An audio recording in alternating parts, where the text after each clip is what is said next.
Hi hello എല്ലാവർക്കും നമസ്കാരം. അപ്പോൾ നമ്മുടെ ചലഞ്ചിലെ ഫിസിക്സിലെ ലാസ്റ്റത്തെ ക്ലാസ്സാണിത്.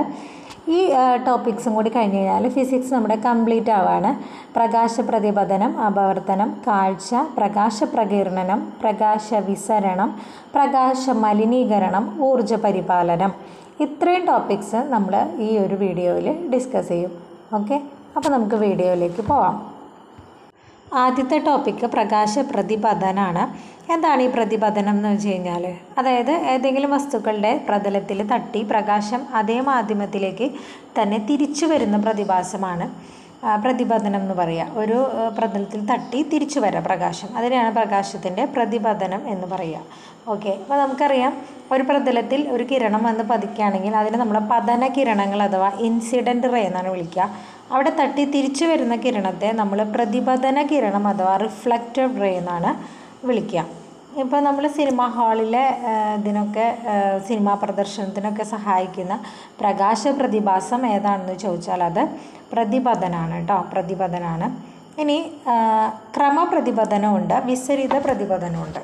അതായത് ക്രമപ്രതിപതനം എന്ന് വെച്ച് കഴിഞ്ഞാൽ വളരെ മിനുസമുള്ള ഒരു പ്രതലത്തിലാണ് പ്രകാശരശ്മി വന്ന് പതിക്കുന്നതെങ്കിൽ അതിൻ്റെ പ്രതിപതനത്തിന് ശേഷം പ്രകാശരശ്മികൾ സമാന്തരമായിട്ട് കടന്നു പോകും. ഓക്കെ, ഒരേപോലെ സമാന്തരമായിട്ട് കടന്നു പോകും. അതിനെ നമ്മൾ ക്രമപ്രതിപതനം എന്ന് പറയുക. ഇവിടെ പ്രതിബിംബം രൂപീകരിക്കപ്പെടുന്നു. അപ്പം നമ്മളിപ്പോൾ ക്രമപ്രതിപതനവും വിസരിത പ്രതിപതനവും തമ്മിലുള്ള ഏറ്റവും പ്രധാന വ്യത്യാസം, ക്രമപ്രതിപതനത്തിൽ പ്രതിബിംബം രൂപീകരിക്കുന്നു, എന്നാൽ വിസരിത പ്രതിപതനത്തിൽ പ്രതിബിംബം രൂപീകരിക്കപ്പെടുന്നില്ല. ഇനി ക്രമപ്രതിപതനത്തിലെ മിനുസമുള്ള പ്രതലത്തിൽ വന്ന് പ്രകാശരശ്മികൾ തട്ടിയാലാണ് ക്രമപ്രതിപതനം നടക്കുകയുള്ളൂ. അപ്പോൾ വിസരിത പ്രതിപതനം നടക്കുക എവിടെയായിരിക്കും? അതായത് റഫായിട്ടുള്ള പ്രതലത്തിൽ വന്ന് തട്ടാണെങ്കിൽ എല്ലാ പ്രകാശരശ്മികളും സമാന്തരമായിട്ട് പോവില്ല, പകരം ക്രമരഹിതമായിട്ടാണ് പ്രതിപതനം സംഭവിക്കുക. അത്തരം പ്രതിപതനത്തെ വിസരിത പ്രതിപതനം എന്നാണ് പറയുക. ഇവിടെ പ്രതിബിംബങ്ങളൊന്നും രൂപീകരിക്കപ്പെടില്ല. ഓക്കെ, ഇനി നമുക്കറിയാം നമ്മൾ ഈ വിസരിത പ്രതിപതനത്തിന് ഉദാഹരണം പറയുന്നത് അന്തരീക്ഷത്തിലെ പൊടിപടലങ്ങളിൽ സൂര്യപ്രകാശത്തിന് സംഭവിക്കുന്നത് ഈ പറയുന്ന വിസരിത പ്രതിപതനാണ്. അപ്പോൾ ഈ ക്രമപ്രതിപതനം നടക്കുന്ന വസ്തുക്കൾ എന്ന് പറഞ്ഞാൽ ഏതൊക്കെയായിരിക്കും? മിനുസമുള്ള പ്രതലങ്ങളുള്ളത്, ഉദാഹരണം കണ്ണാടി, സ്റ്റീൽ പാത്രം, അതുപോലെ മിനുസമുള്ള ടൈല്, അതിലൊക്കെ ക്രമപ്രതിപതനം നടക്കും.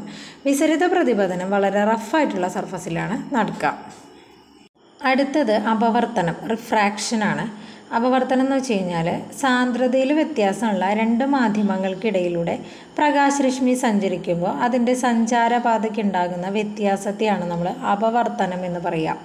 അതിന് നമ്മൾ ചെറിയ ക്ലാസ് മുതലേ കാണിക്കുന്ന ഒരു എക്സാമ്പിൾ എന്താണെന്ന് വെച്ച് കഴിഞ്ഞാൽ, നമ്മൾ ഒരു പാത്രത്തിൽ നമ്മൾ ഒരു കമ്പ് ഇറക്കി വെച്ചാൽ, ഇപ്പോൾ ഒരു പെൻസിലോ എന്തെങ്കിലും നിങ്ങൾ ഇറക്കി വെച്ചാൽ ആ വെള്ളത്തിലേക്ക് നോക്കുന്ന സമയത്ത് പെൻസിൽ വളഞ്ഞിരിക്കുന്നത് പോലെ നമുക്ക് കാണും.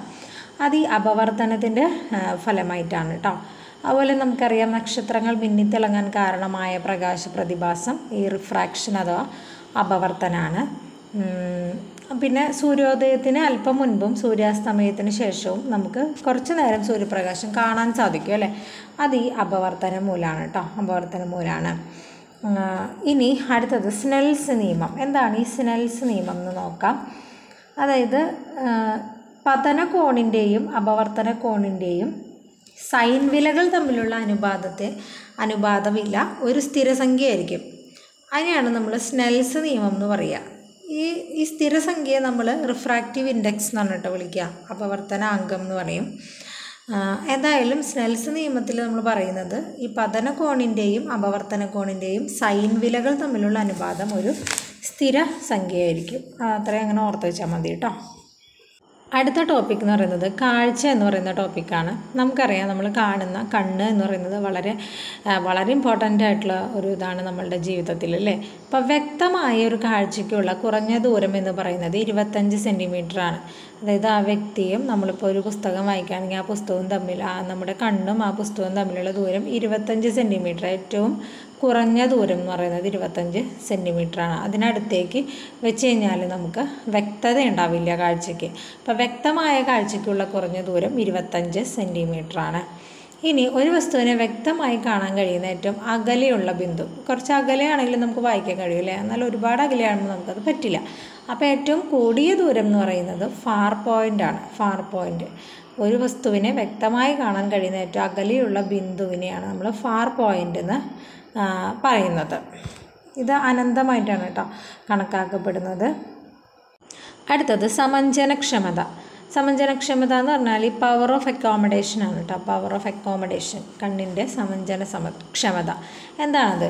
ഈ നമ്മൾ ഓരോ വസ്തുക്കളുടെയും സ്ഥാനം എവിടെയായിരുന്നാലും പ്രതിബിംബം റെറ്റിനയിൽ പതിക്കത്തക്ക വിധം ലെൻസിൻ്റെ വക്രതയെ വ്യത്യാസപ്പെടുത്തി ഫോക്കസ് ക്രമീകരിക്കുന്നു.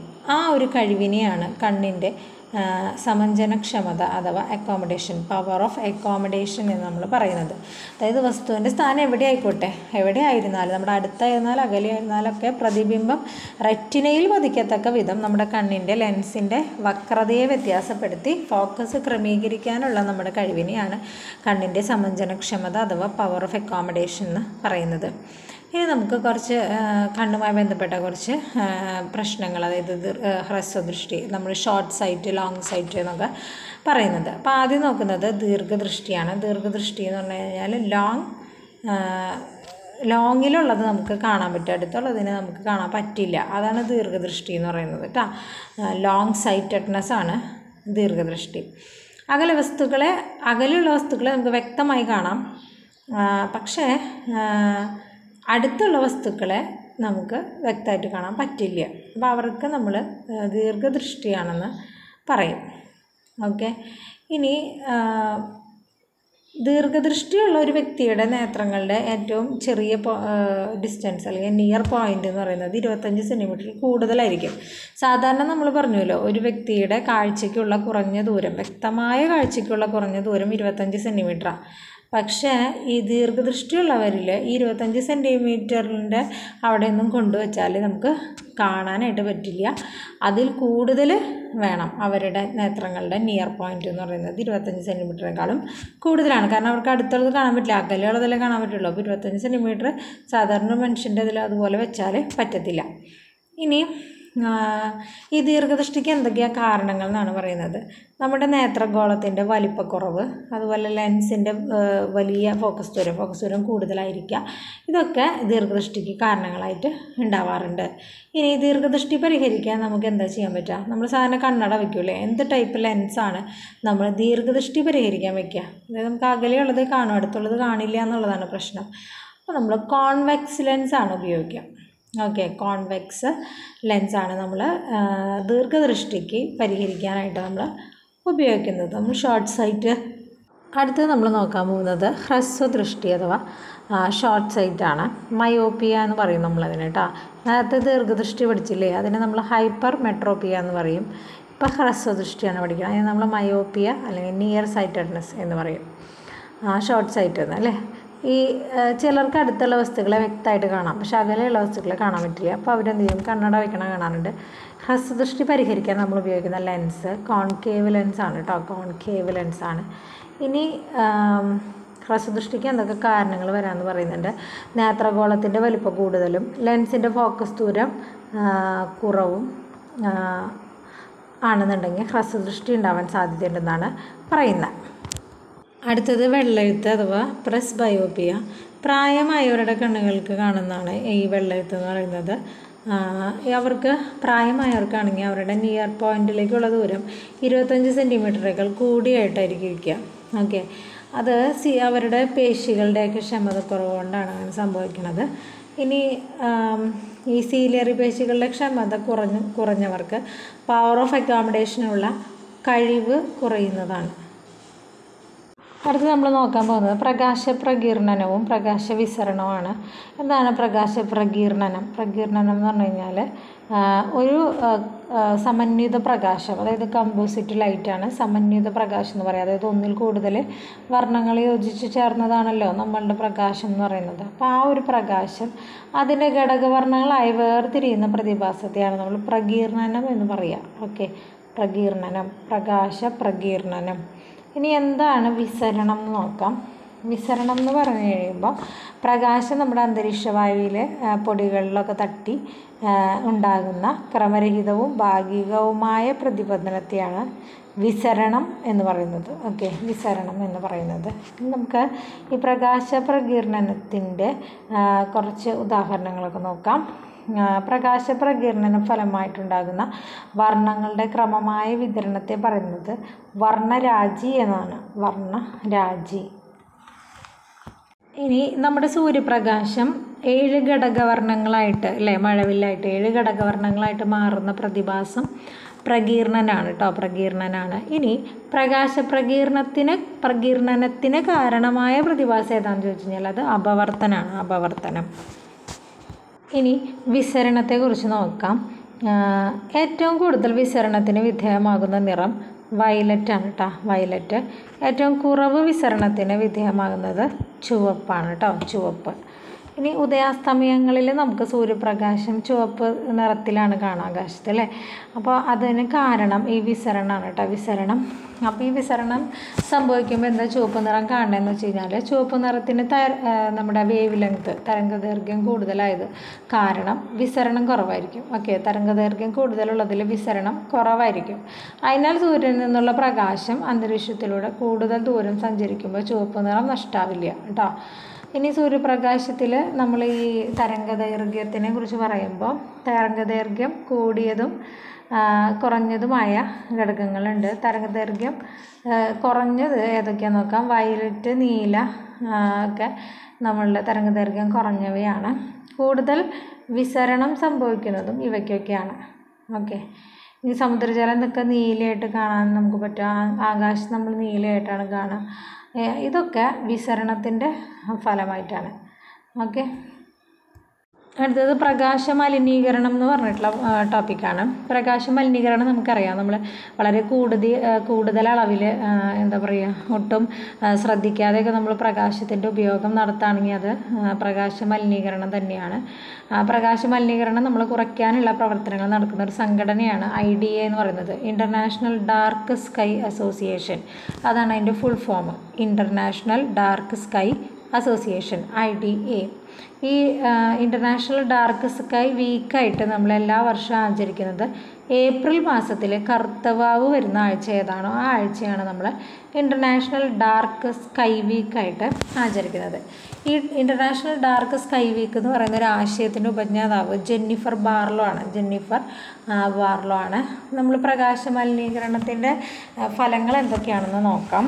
അതായത് നമ്മളുടെ ജീവജാലങ്ങളുടെയൊക്കെ സ്വാഭാവിക ജീവിതക്രമത്തെ അത് ബാധിക്കും, പ്രതികൂലമായി ബാധിക്കും. പിന്നെന്താ, ഈ ദേശാടന പക്ഷികളുടെയൊക്കെ ദിശ തെറ്റും. പിന്നെ എന്താ, നമ്മൾ ഈ ലൈറ്റുകളുടെയൊക്കെ ഹെഡ് ലാമ്പിൽ നിന്ന് അമിതമായ പ്രകാശം മറ്റുള്ളവരുടെ മുഖത്തേക്ക് അടിക്കുകയാണെങ്കിൽ എതിരെ വരുന്ന വാഹനക്കാർക്ക് വാഹനം ഓടിക്കാൻ കഴിയാത്ത അവസ്ഥയും ആക്സിഡൻറ്റുകളൊക്കെ ഉണ്ടാവാറുണ്ട്. അപ്പോൾ അത്തരം ഇതൊക്കെ പ്രകാശ മലിനീകരണത്തിൻ്റെ ഫലമായിട്ട് ഉണ്ടാകുന്നതാണ് കേട്ടോ. അടുത്ത ഊർജ്ജ പരിപാലനം എന്ന് പറയുന്നൊരു ടോപ്പിക്കാണ്. നമ്മൾ ഊർജ്ജത്തെ നന്നായിട്ട് തന്നെ പരിപാലിക്കണം അല്ലേ. അപ്പോൾ ഈ ഊർജ്ജ മേഖലയിലെ ഗവേഷണത്തിനുള്ള നോബൽ സമ്മാനം എന്നറിയപ്പെടുന്നത് ENI അവാർഡാണ്. ENI അവാർഡ്, എനർജി ഫ്രോണ്ടിയേഴ്സ് അവാർഡാണ് ENI അവാർഡ്. അതിന് 2020 അർഹനായത് ഇന്ത്യൻ ശാസ്ത്രജ്ഞനാണ് CNR റാവു. 2020 ENI അവാർഡ് കിട്ടിയത് CNR റാവുവിനാണ്. ഇനി നമ്മുടെ ഇന്ധനങ്ങൾ കത്താണെങ്കിൽ ധാരാളം ഊർജ്ജത്തെ പുറത്തേക്ക് വിടുന്നുണ്ട്. അപ്പോൾ അതിന് ഉദാഹരണമാണ് നമ്മുടെ വിറക്, മണ്ണെണ്ണ, പെട്രോൾ, ഡീസൽ ഇതൊക്കെ. അപ്പോൾ ദ്രാവക ഇന്ധനങ്ങളും ഖര ഇന്ധനങ്ങളും ഉണ്ടെന്ന് നമുക്ക് അറിയാലോ. ഇനി ദ്രാവക ഇന്ധനങ്ങൾക്ക് ഉദാഹരണമാണ് ഡീസൽ, പെട്രോൾ, മണ്ണെണ്ണ ദ്രാവകത്തിലാണല്ലോ ഇരിക്കണത്. ഇനി വാതക ഇന്ധനങ്ങളുണ്ട്, നമ്മൾ ഉപയോഗിക്കുന്ന LPG, ഗ്യാസ്, അതുപോലെ CNG, ഹൈഡ്രജൻ, ഇതൊക്കെ വാതക ഇന്ധനങ്ങൾക്ക് ഉദാഹരണമാണ്. ഓക്കെ, നമ്മൾ ഇന്ധനങ്ങളിൽ നിന്ന് ഊർജം പുറത്തു വരാൻ കാരണം ജ്വലനമാണ് കേട്ടോ. ജ്വലിക്കുന്നതിന് സഹായിക്കുന്ന വാതകം ഏതെന്ന് ചോദിച്ചാൽ അത് ഓക്സിജനാണ് കേട്ടോ. ചിലപ്പോൾ പൂർണ്ണമായിട്ട് ജ്വലനം ഉണ്ടാവും, ചിലപ്പോൾ ഭാഗിക ജ്വലനമാണ് ഉണ്ടാവുക. ഭാഗിക ജ്വലനം എപ്പോഴുണ്ടാവുമെന്ന് വെച്ചിട്ടുണ്ടെങ്കിൽ ഓക്സിജൻ ലഭിക്കാതെ വരുമ്പോൾ ഖര ഇന്ധനങ്ങൾ നനവുള്ളതായാൽ ജ്വലിക്കാൻ ആവശ്യമുള്ള താപനില അല്ലാത്തതിനാൽ ഇതൊക്കെ അതിൻ്റെ സവിശേഷതകളാണ് കേട്ടോ, ഭാഗിക ജ്വലനത്തിൻ്റെ സവിശേഷതകളാണ്. ഇനി ഭാഗിക ജ്വലനം കൊണ്ട് നമുക്ക് എന്തൊക്കെ ദോഷം ഉണ്ടാകുമെന്ന് ചോദിച്ചു കഴിഞ്ഞാൽ ഊർജ്ജനഷ്ടം, സമയനഷ്ടം, അന്തരീക്ഷ മലിനീകരണം, ഇതൊക്കെ ഭാഗിക ജ്വലനം വഴി ഉണ്ടാകുന്ന ദോഷങ്ങളാണ്. ഓക്കെ. പിന്നെ നമ്മൾ CNG, LNG, LPG. Okay. CNG എന്ന് വെച്ചാൽ കംപ്രസ്ഡ് നാച്ചുറൽ ഗ്യാസ് ആണ്. LNG എന്ന് വെച്ച് കഴിഞ്ഞാൽ ലിക്വിഫൈഡ് നാച്ചുറൽ ഗ്യാസ് ആണ്. LPG നമുക്കറിയാം ലിക്വിഫൈഡ് പെട്രോളിയം ഗ്യാസ് ആണ്. നമ്മൾ സാധാരണ ഉപയോഗിക്കുന്നത് ഗ്യാസ് സിലിണ്ടർ നിറയ്ക്കാനായിട്ട് LPG ആണ് അല്ലേ. ഇനി ഇതിൻ്റെ മൂന്നിൻ്റെയും കുറച്ച് പ്രധാനപ്പെട്ട പോയിന്റുകളാണ് പറയാൻ പോകുന്നത്. CNGയുടെ പ്രധാന ഘടകം മീതെയിൻ ആണ് കേട്ടോ, മീതെയിൻ. LNGയുടെയും മീതെയിൻ തന്നെയാണ്. എന്നാൽ LPGയിലെ പ്രധാന ഘടകം പ്രൊപ്പെയിനും ബ്യൂട്ടെയിനും ആണ്. LPGയിലെ പ്രധാന ഘടകം പ്രൊപ്പെയിനും ബ്യൂട്ടെയിനും ആണ്. CNGയിലും LNGയിലും മീതെയിനാണ് പ്രധാനപ്പെട്ട ഘടകം. ഇനി ഈ CNG എന്ന് പറയുന്നത് നമുക്ക് സാധാരണ മർദ്ദത്തിൽ അതിനെ ലിക്വിഡ് അവസ്ഥയിലേക്ക്, അതായത് ദ്രവീകരിക്കാൻ സാധിക്കില്ല. സാധാരണ മർദ്ദത്തിൽ ദ്രവീകരിക്കാൻ സാധിക്കില്ല CNGനെ. പക്ഷേ സാധാരണ മർദ്ദത്തിൽ ദ്രവീകരിക്കാൻ കഴിയുന്ന രണ്ടെണ്ണമാണ് LNGയും LPGയും. ഇതിന് രണ്ടിനെയും നമുക്ക് സാധാരണ മർദ്ദത്തിൽ ദ്രവീകരിക്കാൻ പറ്റും.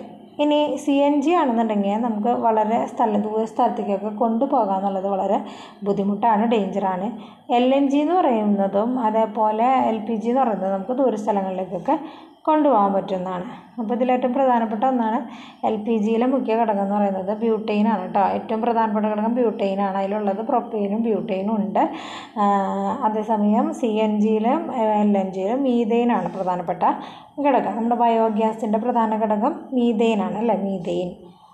അതുപോലെ ഇനി LPG സിലിണ്ടർ നമ്മൾ സാധാരണ ഉപയോഗിക്കുന്നതാണ്. LPG സിലിണ്ടർ അതിൻ്റെ വെയ്റ്റ് 14.2 കിലോഗ്രാമാണ്. നമ്മൾ വീടുകളിലൊക്കെ ഉപയോഗിക്കുന്ന LPG സിലിണ്ടറിൻ്റെ ഭാരമാണ് പറയുന്നത് 14.2 കിലോഗ്രാമാണ് കേട്ടോ. ഇനി നമുക്കറിയാം നമ്മൾ വീട്ടിലാവശ്യങ്ങൾക്ക് ഉപയോഗിക്കുന്ന സിലിണ്ടറുകളിൽ നിറച്ചിരിക്കുന്നത് ഈ LPG ആണ് അല്ലേ. അപ്പോൾ ഈ LPGയുടെ അവിടെ സിലിണ്ടറിന് ചില നമ്പറുകളും ആൽഫബറ്റിക് അക്ഷരങ്ങളൊക്കെ കൊടുത്തിട്ടുണ്ടാവും. അതതിൻ്റെ എന്താ പറയുക കാലാവധി കഴിഞ്ഞോ ഇല്ലയോ എന്ന് നമുക്ക് കണ്ടെത്താനായിട്ട് സഹായിക്കും കേട്ടോ. അപ്പോൾ നമുക്കറിയാം A എന്നുള്ള ആൽഫബറ്റ് ആണെങ്കിൽ അത് ജനുവരി മുതൽ മാർച്ച് വരെ എന്നാണ്. B എന്ന് പറഞ്ഞാൽ ഏപ്രിൽ മുതൽ ജൂൺ വരെ. C എന്ന് പറഞ്ഞാൽ ജൂലൈ മുതൽ സെപ്റ്റംബർ വരെ. D എന്ന് പറഞ്ഞാൽ ഒക്ടോബർ മുതൽ ഡിസംബർ വരെ നമുക്കിത് ഉപയോഗിക്കാവുന്നതാണ്. ഏത് ആൽഫബറ്റാണോ അതനുസരിച്ച് നമുക്ക് മനസ്സിലാവും. ഇനി വർഷം എന്ന് പറയുന്നത് ആ വർഷത്തിൻ്റെ അവസാനത്തെ രണ്ടക്കം കൂട്ടിച്ചേർത്തിട്ടുണ്ടാകും. ഇപ്പോൾ A2025 അല്ലെങ്കിൽ A2023 A2024 എന്നൊക്കെ വർഷങ്ങൾ രേഖപ്പെടുത്തിയിട്ടുണ്ടെങ്കിൽ ഇപ്പോൾ ഉദാഹരണം ഇപ്പോൾ B 2024 ആണെന്നുണ്ടെങ്കിൽ നമുക്ക് എന്ത് പറയാം, അത് കാണുമ്പോൾ നമുക്ക് മനസ്സിലാവും ഏപ്രിൽ മുതൽ ജൂൺ വരെയുള്ള മാസങ്ങളിൽ 2024 വരെ ഒരു മാസത്തിലായിരിക്കും ഇത് എന്താ പറയുക എക്സ്പയർ ആവുന്നത്, അല്ലെങ്കിൽ ഇത് ഉപയോഗിക്കാൻ പറ്റാത്ത അവസ്ഥയിൽ എത്തുന്നത്. അപ്പോൾ നമുക്കത് മനസ്സിലാക്കാൻ വേണ്ടിയിട്ട് സഹായിക്കും കേട്ടോ. ഇനി നമുക്കറിയാം ഊർജ്ജ സംരക്ഷണം എന്ന് പറഞ്ഞു കഴിയുമ്പോൾ നമ്മൾ ഊർജ്ജത്തെ സംരക്ഷിക്കാൻ വേണ്ടിയിട്ട് നമ്മളിപ്പോൾ കറണ്ട് അല്ലെങ്കിൽ നമ്മുടെ ഇലക്ട്രിസിറ്റി എന്ന് പറയുന്നത് നമ്മൾ അമൂല്യമായിട്ട് സംരക്ഷിക്കുന്നുണ്ട് അല്ലേ. അപ്പോൾ നമ്മൾ LED ബൾബുകൾ, CFL ബൾബുകൾ അതൊക്കെ ഉപയോഗിക്കുന്നുണ്ട്.